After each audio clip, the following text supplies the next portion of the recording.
Chemistry chapter 19 video 2. Let's discuss question number 1. Give values for the standard conditions of temperature and pressure. So you know in Celsius it is 25 degrees Celsius and it is 1 atm pressure. But you have to give them in pascals. Pressure has to be given in pascals or kilopascals, and the standard temperature should be given in Kelvin. So how do you convert Celsius into Kelvin? You add 273, then it is 298 Kelvin. You have to add the 273, then you get 298 Kelvin as the standard temperature. Then the pressure is going to be 100 kilopascals, or 1 into 10 to the power 5 1 into 10 to the power 5 pascals, or 100 kilopascals. So those parts, that simple theory part, you have to remember. If you take in Celsius, if you give the answer in Celsius, they are going to give you wrong. So make sure that you give in standard, means they are asking about the standard units as well. Alright, so then the second part of the question, write equations describing the lattice energy of magnesium oxide.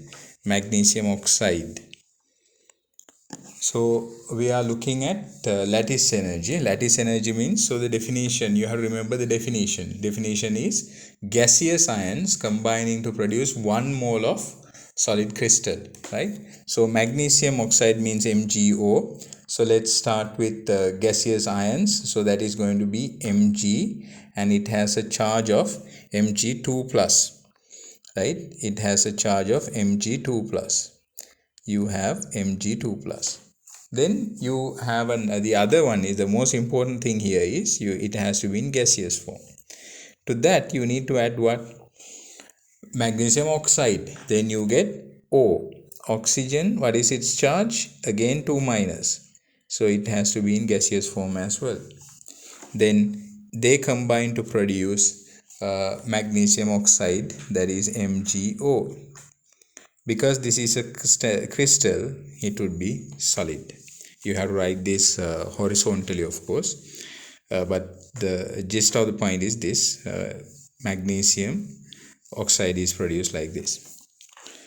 Well, then the second question is potassium bromide. Potassium is in group 1, therefore it has a positive 1 charge, K plus 1, and it has to be in gaseous form. To that you need to add bromine. Bromine is in group 17, then Br minus, again gaseous, then it is simple KBr, and it would be solid. Right, then the third one is sodium sulfide. Now again, sodium has a charge of plus 1, Na plus, right? Then sulfur, on the other hand, has a S2 minus charge. Again, this should be gas.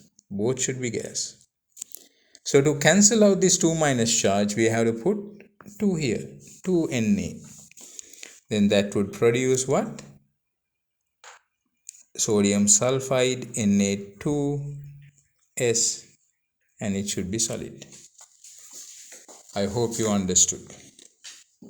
You have to put the status symbols, and you have to balance out the charges correctly and appropriately.